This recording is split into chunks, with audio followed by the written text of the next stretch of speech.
Rick Stein has faced fresh heartbreak following the death of a much-loved member of his team, but the chef has been plagued with several other tragedies over the years. TV chef Rick Stein is recognized for his extensive culinary empire, which encompasses a series of restaurants, shops, and hotels in the UK and overseas. He also has best-selling books and has ventured into television presenting.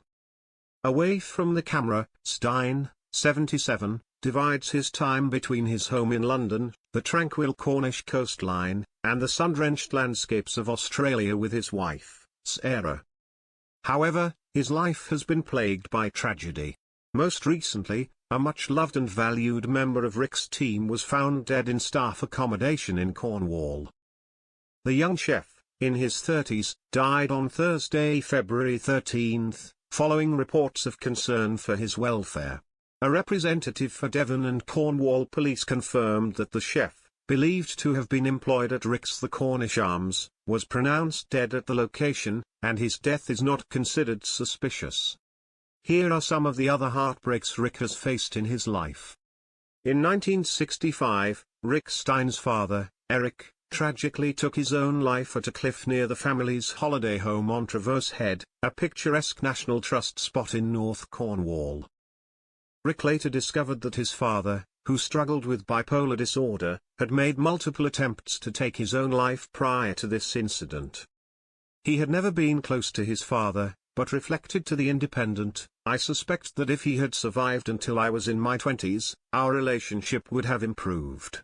Devastated by his father's unexpected death, Rick sought solace in Australia, working in a slaughterhouse and a naval shipyard before embarking on travels to New Zealand and Mexico. It wasn't until his 70s that Rick shared his journey of coming to terms with his father's suicide.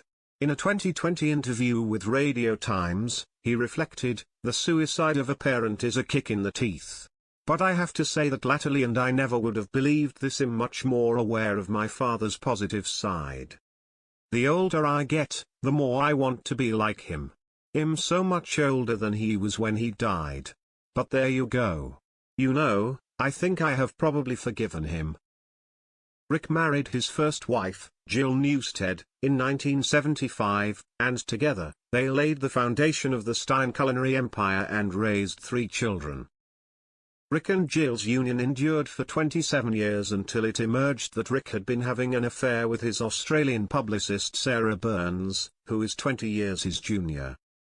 Rick managed to conceal his affair from Jill for 5 years, and she only uncovered it when she stumbled upon a stack of international phone bills. She then exposed it in a packed restaurant, humiliating Rick and Sarah. In 2013, Rick admitted to the Mirror that he was to blame but attributed the affair to excessive work and stress. He declared, "The business was eating us alive. What happened had nothing to do with Jill. It's more to do with the nature of the restaurant business, it's just so demanding. We didn't have a life outside the business and we kind of fell out of love. I'd never been unfaithful before and I certainly won't do it again, that's for sure. I'm just so happy now. Obviously, it's not great for the person who has been left, but it's not great for you either." Rick begged Jill to take him back, but she refused and he returned to Sarah. They exchanged vows in 2011 and he now splits his time between London, Australia, and Cornwall. Despite their separation, he maintains a positive relationship with his ex Jill, who remains involved in managing his business ventures. In 2022, after grappling with breathlessness for half a decade, medical experts warned Rick that his aorta was deteriorating, and his cardiologist presented a grim choice: opt for open heart surgery or risk death.